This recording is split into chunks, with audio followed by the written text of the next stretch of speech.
Kaghan valley का इलाका बेसर एक दिलकश पहाड़ी मुकाम है जो सयाहों के लिए कुदरती खूबसूरती और सादगी का हसीन इम्तिजाज पेश करता है। ये मुकाम नारान से तकरीबन 50 किलोमीटर के फासले पर सतह समंदर से 3260 मीटर की बुलंदी पर और दरियाए कुनहार के किनारे पर वाक़या है।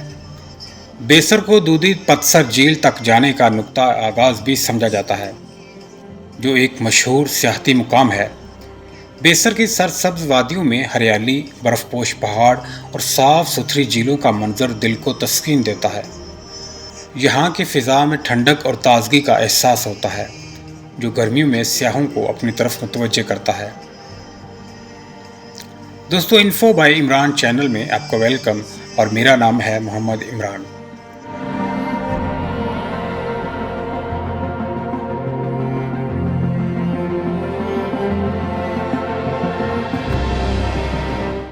बेसर से दूधी पतसर झील तक हाइकिंग एक बेहतरीन तफरीह है और बहुत से खूबसूरत मनाज़र से लुत्फ़अंदोज़ होने का मौका मिलता है। रात के वक्त साफ आसमान और ठंडी हवा में कैंपिंग का तजर्बा मुनफरिद होता है। कुदरती मनाज़र और जंगली हयात की तस्वीर लेना फ़ोटोग्राफ़रों के लिए दिलचस्प होता है। बेसर में सयाहों के लिए मुख्तलिफ होटल और खोखे दस्तयाब हैं, जहाँ मुकामी खाने और आरामदार रहाइश मिल सकती है।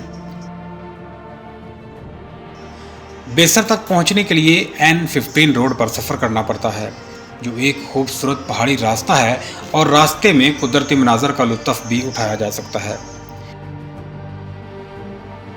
पाकिस्तान के कैपिटल इस्लामाबाद से बेसर का सफ़र तकरीबन 293 किलोमीटर, मानसेहरा से 166 किलोमीटर जबकि नारान से 45 किलोमीटर है। गिलगित बल्तिस्तान की जानब से भी दरा बाबूसर के ज़रिए बेसर तक रसाई मुमकिन है।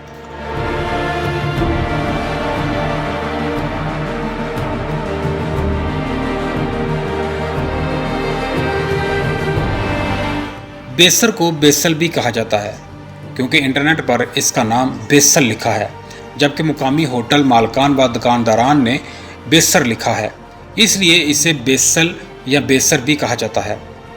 बेसर की खूबसूरती अपनी जगह, मगर बेसर में मौजूद मून रेस्टोरेंट भी बेसर की मकबूलियत में इजाफा करता है।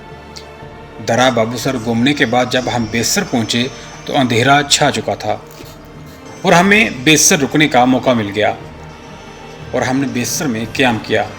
मून रेस्टोरेंट से खाना खाया, रोड से दूर खूबसूरत मैदान में बने हुए कॉटेज में रहाइश ली। सुबह बेदार होने के बाद बेसर की खूबसूरती से लुत्फ़अंदोज़ हुए और वापसी का सफ़र इख्तियार किया।